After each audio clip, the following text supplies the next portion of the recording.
अस्सलाम वालेकुम, welcome to our channel Novelistan Urdu novels library. कैसे हैं मेरे व्यूअर्स? सारे हमारे नॉवेल्स को एंजॉय कर रहे हैं। अब जो नॉवेल्स सारे डेली आ रहे हैं और तमाम नॉवेल्स की एपिसोड मेरी कोशिश होती है कि डेली दूँ।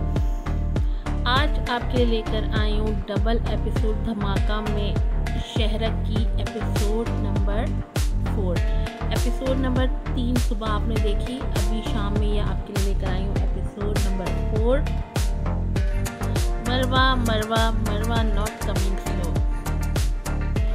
टाइम टू मरवा, तुमने खाना खाया? मरवा, नहीं खाया।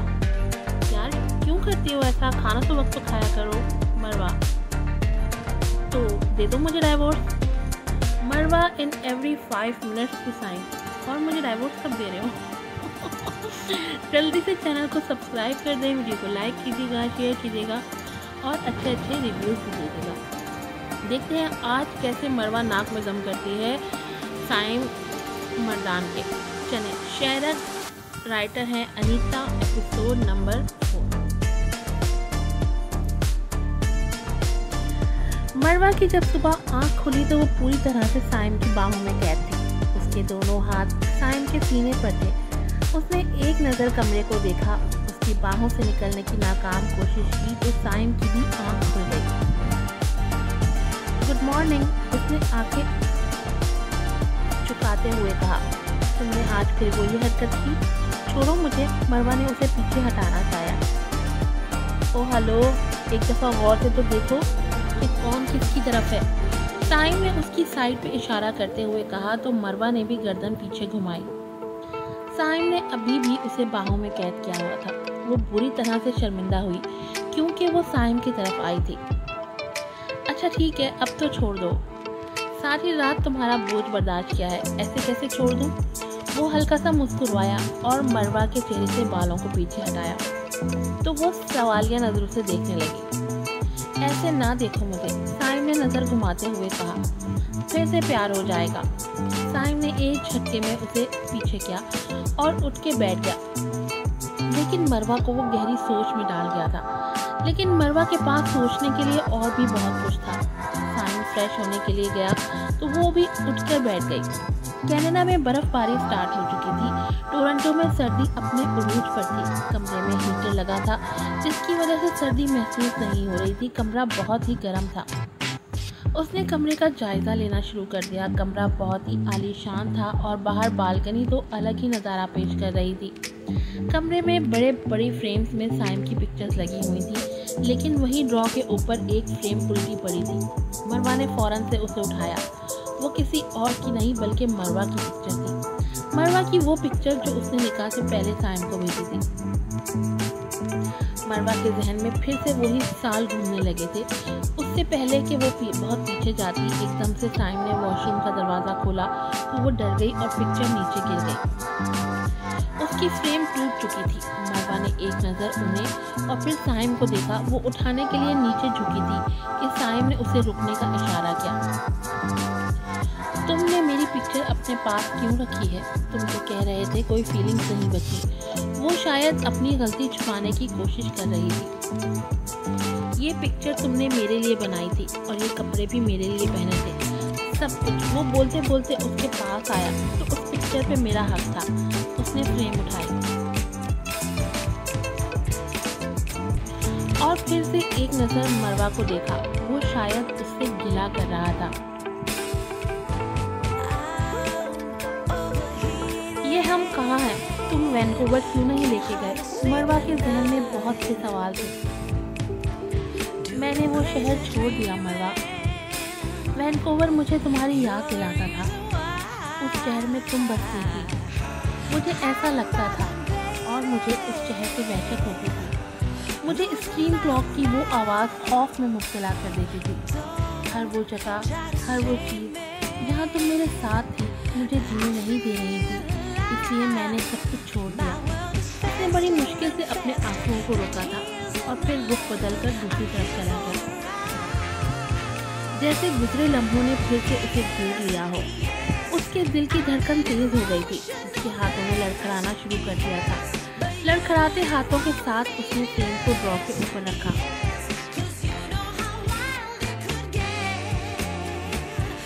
मरवा, जो 1 मिनट के लिए तो शायद उसके गम में खो गई थी, लेकिन अगले ही लम्हे उसे अपने जख्म ताज़ा नजर होते आए तो उसने अपना लहजा बदला। वो दोनों ही बहुत कुछ खो चुके थे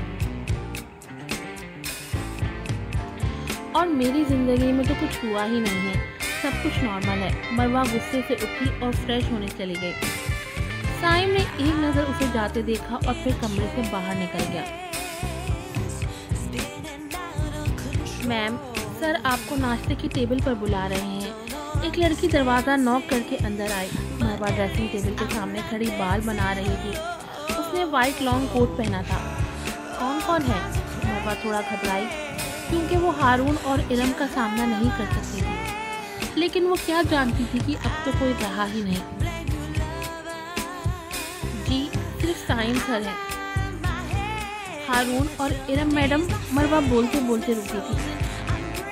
लड़की ने हैरानगी से मरवा को देखा। लगता है शायद आप जानती नहीं है। मरवा ने भी अपना रुख लड़की की तरफ किया।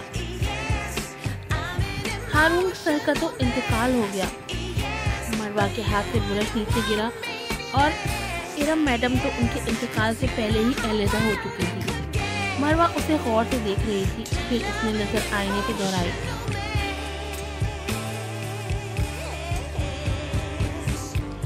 थोड़ी ही देर में वो नाश्ते के लिए नीचे आ चुकी थी। साइम ने उसके इंतज़ार में अभी तक खाना शुरू नहीं किया था। मुझे सुनकर बहुत दुख हुआ है। मरवा ने चेयर पर बैठते ही साइम को मुखातिब किया। साइम ने नज़र उठाकर उसे देखा पर कोई जवाब नहीं दिया, क्योंकि उसकी ज़िंदगी में इतना कुछ हो चुका था। अब पता नहीं वो किस बात का अफसोस कर रही थी। मुझे हारून अंकल का पता चला। साइम की तरफ से कोई जवाब न मिलने पर उसने फिर से कहा।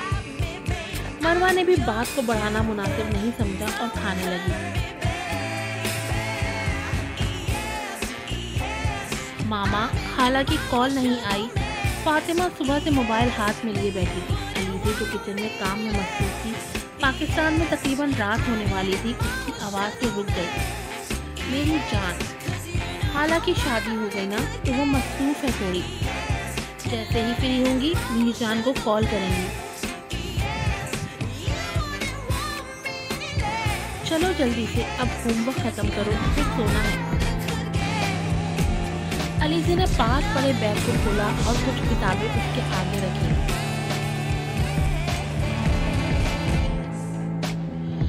वो भी शिद्दत से मरवा को याद कर रही थी। साइम, वेलकम। इस आवाज से साइम और मरवा दोनों चौंके थे और पीछे देखा। वो तकरीबन अब खाना खत्म कर चुके थे। वेलकम जवेरिया। साइम अपनी चेयर से उठकर आगे बढ़ा। मरवा अपनी आंखों से सारा नज़ारा देख रही थी और अंदर ही अंदर जेलस हो रही थी, और ये क्यों था वो खुद भी नहीं जानती थी।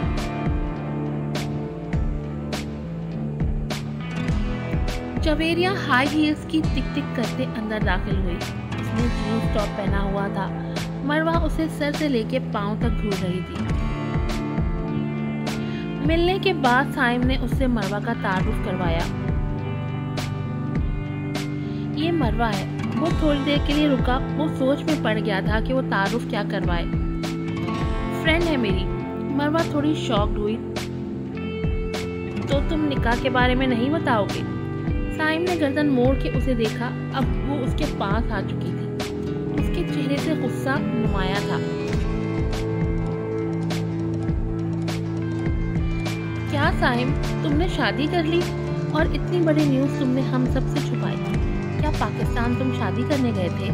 जवेरिया ने कदम बढ़ाया और मरवा के पास आई और सवालों की लिस्ट जारी कर दी। मेरा नाम जवेरिया है और साइम और मैं बिजनेस पार्टनर हैं। तुमसे मिलकर बहुत अच्छा लगा। माशाल्लाह तुम बहुत प्यारी हो, एक दूसरे को सूट कर रहे हो। साइम अभी भी नज़र मरवा पर जमाए खड़ा था।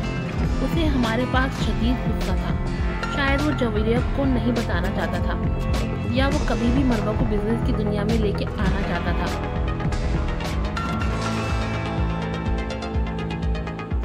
अब तुम बताओ, तुमने इतनी बड़ी बात हमसे क्यों छुपाई? लेकिन फिक्र मत करो, हम यहाँ भी अच्छे से सेलिब्रेट करेंगे। कुछ ही देर में जवेरिया जा चुकी थी, लेकिन सायम जैसे वापस आया वो तेजी से अपने कमरे की तरफ गया। वो इंतहाई गुस्से में था। उसी गुस्से में उसने दरवाजे को बहुत जोर से खोला। मरवा जो खिड़की के पास खड़ी थी एकदम से चौंकी और पीछे देखा। तुम्हें क्या जरूरत थी उसे निकाह के बारे में बताने की? वो कदम बढ़ाकर उसके पास आया। लहजा गुस्से से भरा था। क्यों, तुम्हें बुरा लगा जब वो तुम्हारे हाथ से निकल गई? मरवा, तुम हमेशा उल्टा क्यों सोचती हो?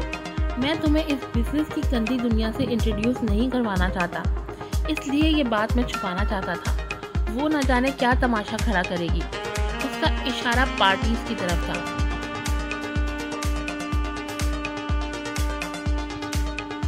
और तुमने तो ऐसे बताया जैसे हमेशा के लिए हम दोनों साथ हैं। अगर साथ नहीं है तो फिर दो मुझे डिवोर्स। Here comes मरवा अगेन। मरवा बीइंग मरवा ऑलवेज।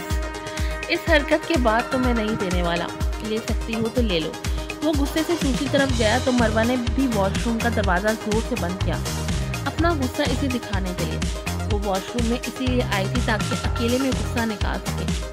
आज से तुम्हें बीवियों वाले सारे हकूक अदा करने पड़ेंगे, याद रखना। बहुत हो गया ये ड्रामा। उसने गुस्से से ड्रेसिंग टेबल पे पड़ी चीज़ों को नीचे गिराया। मरवा उसकी बात सुन चुकी थी। पता नहीं तो क्या समझता है। मरवा ने गुस्से से स्काई के बटन को क्लिक कर दिया। उसे प्रेस करते ही पूरे वॉशरूम में बारिश का समा था। चारों तरफ से पानी निकलना शुरू हो गया था। उसने स्काई शावर ऑन कर लिया था और अब उसकी समझ से बाहर था कि वो इसे बंद कैसे करे। मरवा ने तेजी से सारे बटनों को प्रेस कर दिया था और अब हर तरफ से बस पानी ही पानी आ रहा था। वो बुरी तरह से पजल हो चुकी थी और पूरी भीग चुकी थी। अब उसकी समझ में नहीं आ रहा था कि वो बाहर जाए या उसके रुकने का इंतजार करे।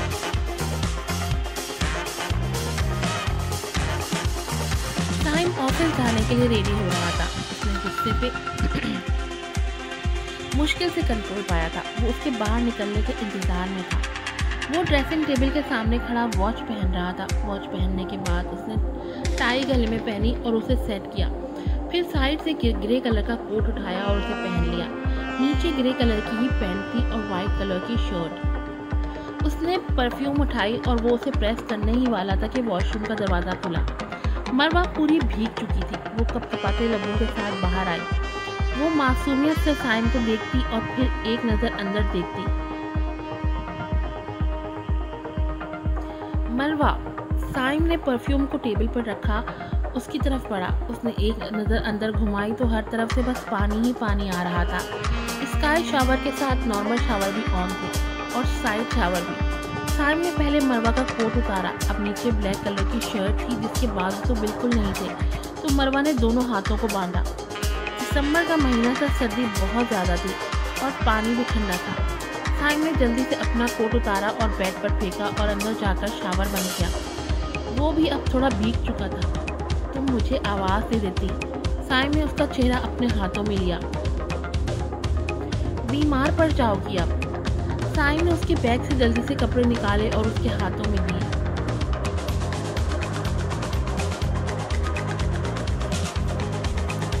जल्दी से चेंज कर लो, फिर बीमार पड़ जाओगी। और मरवा भी उसकी बात पे अमल करते हुए दोबारा से वॉशरूम में गई। थोड़ी ही देर में वो कपड़े तब्दील करके कमरे में आ चुकी थी।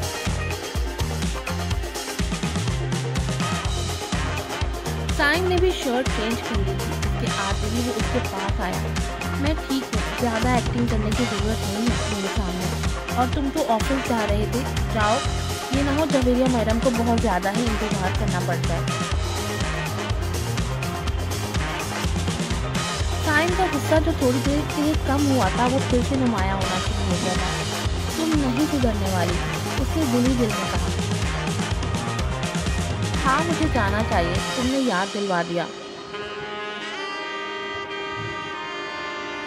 वैसे मरवा, तुम इतनी जेलस क्यों हो रही हो? साइम ने दोबारा से कोट पहना। मुझे कोई परवाह नहीं है मिस्टर साइम मर्दान, अब चले जाओ यहाँ से। मुझे शौक नहीं है रुकने का और तुम्हारी मौजूदगी में तो बिल्कुल भी नहीं। मरवा को लगा था कि वो रुकेगा, लेकिन वो अगले ही लम्हे बाहर चला गया। मरवा उसे देखती ही रह गई। मैं भी यहाँ नहीं रुकूंगी, दफा हो जाऊंगी। फिर तुम उस जवेरिया को ले आना।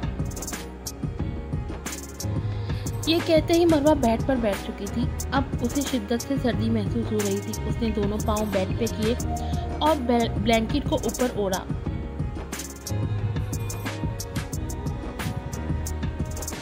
मरवा दी रोस्टर कॉफी शॉप पर बैठी हुई थी। तकरीबन शाम होने वाली थी। हर तरफ सर्दी की चमक दमक थी।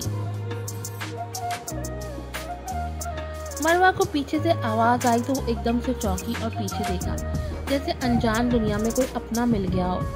कितने टाइम बाद मिल रहे हैं। कहाँ तुम थी? इतने टाइम बाद मिल रही हो। यूनिवर्सिटी के बाद तुम दिखी नहीं। ये तैयब था जो मरवा के साथ यूनिवर्सिटी में पढ़ता था। अब इसी कॉफ़ी शॉप पे एज अ वेटर काम करता था। वो वेटर का यूनिफॉर्म पहने उसके पास आया। मरवा ने भी कॉफ़ी टेबल पर रखी और खड़ी हो गई। तुम यहाँ? वो दोनों उसी टेबल पर बैठ गए थे और बातों में मसरूफ़ हो चुके थे कि थोड़ी ही देर में साइम कुछ क्लाइंट्स के साथ उसी कॉफ़ी शॉप पर आया, जिनमें जवेरिया भी मौजूद थी।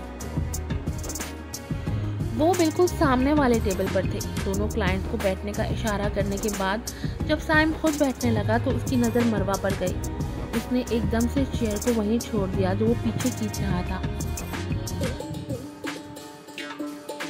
उसकी नज़रों का ताक़ुब करते जवेरिया की नज़र भी मरवा पर गई।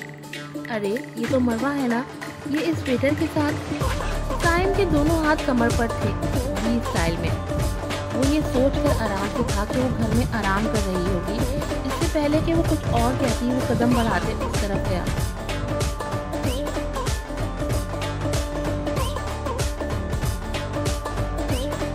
मरवा उसे अपनी तरफ आता देखकर खड़ी हो गई तो तैयब भी खड़ा हो गया।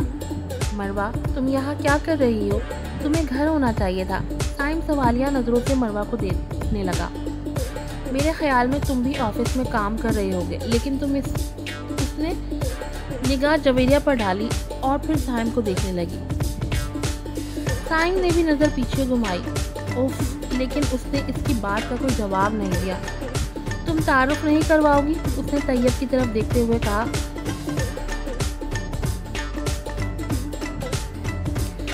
तैयब, ये मरवा अभी बोल ही रही थी। मैं साइम मर्दान, हस्बैंड हूँ मरवा का। साइम ने अपना हाथ उसकी तरफ बढ़ाया। अरे मरवा, तुमने शादी कर ली? तैयब ने भी अपना हाथ साइम की तरफ बढ़ाया और सवालिया नज़रों से मरवा को देखा। Best wishes. कुछ कस्टमर्स आ गए तो तैयब चला गया और साइम ने एक घूरी मरवा पर डाली। तुम्हारी तबीयत ठीक नहीं थी, घर में रेस्ट करना चाहिए था। तुम्हें फिक्र करने की ज़रूरत नहीं है। मरवा ने नजरें दूसरी तरफ घुमाई। चलो अब आ जाओ, ड्रामे नहीं करो। साइम ने उसका हाथ पकड़ा और अपनी टेबल पर ले आया। मरवा ने बड़ी मुश्किल से जवेरिया को बर्दाश्त किया।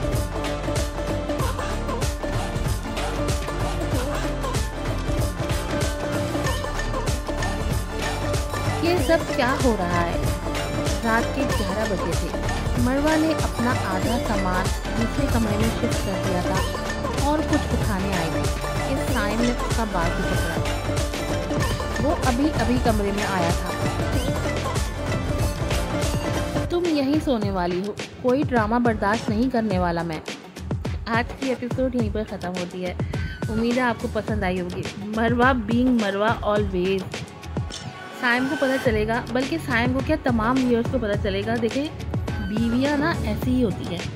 ये है असल ज़िंदगी की बीवी। ये जो नॉवेल में आपको सारी लचकाती और लड़जाती और मिनमिनाती हीरोइन मिलती है ना, ये सिर्फ तख़य्युल में ही मिलती हैं। बीवियाँ सारी ही ऐसी होती हैं। तो आप अच्छे से जो है ना मरवा के कैरेक्टर को देख लें, क्योंकि शादी के बाद आप सब लोगों को भी ऐसी ही बीवी मिलेगी जिसकी हमेशा आपको माननी पड़ेगी।